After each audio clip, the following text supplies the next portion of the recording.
আছে না? দরকার নেই সাতার মাহফিল, মাহফিল যে কি হয়েছে হেদায়েত পাইল। এরকম বক্তব্য দেওয়ার এক পক্ষ লোক আছে, সব জায়গায় আছে। টাকাও দেবো না, যাবো না মাহফিলে। এই যে এই বছরটা আমি দেখতেছি মাহফিলে লোক সংখ্যা খুব কম। আপনাদের এখানে মোটামুটি যা ছিল তার চেয়ে কিছু বাড়ছে। গতকালকের মাহফিলে কানায় কানায় পূর্ণ, আরে যুবকরা দাঁড়ায় আছে প্রায় 150।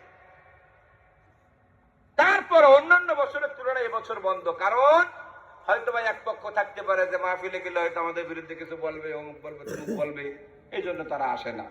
তা মাহফিলে না আসলে মাহফিলে কলা কাটা। তুমি তোমার কপাল পড়াইছো মিয়া, কথা কয় না।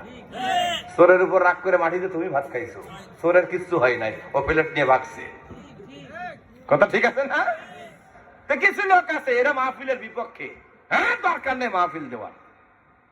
আবার কিছু লোক আছে ভাই মাহফিল দেবেন, আলহামদুলিল্লাহ 1 বছর ধরে অপেক্ষা করছি কবে মাদ্রাসার মাহফিল হবে, যুব সমাজের উদ্যোগে মাহফিল হবে। আমি তো বসে আছি মাহফিল শোনার জন্য।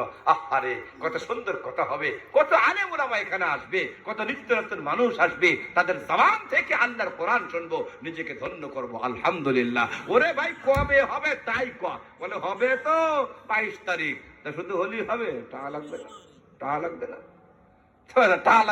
হয় কিছু। কয় টাকা লাগবে? দেন 1000। কয় মনে বুঝিস তো এখন তো ব্যবসা বাণিজ্য খারাপ, অবস্থাও খারাপ। আচ্ছা ঠিক আছে যা 500 টাকা নিয়ে যা। আছে না নাই ভাই?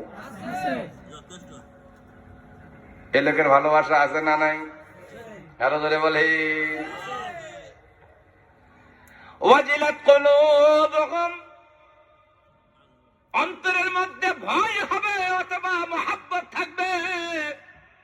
আল্লাহর কথা স্মরণ হলে যদি আল্লাহর মহব্বত পয়দা হয়, আল্লাহর ভয় পয়দা হয়, আল্লাহ রাব্বুল আলামিন বলে ওই বান্দা, ওই গোলাম, ওই উম্মত হলো ঈমানদার।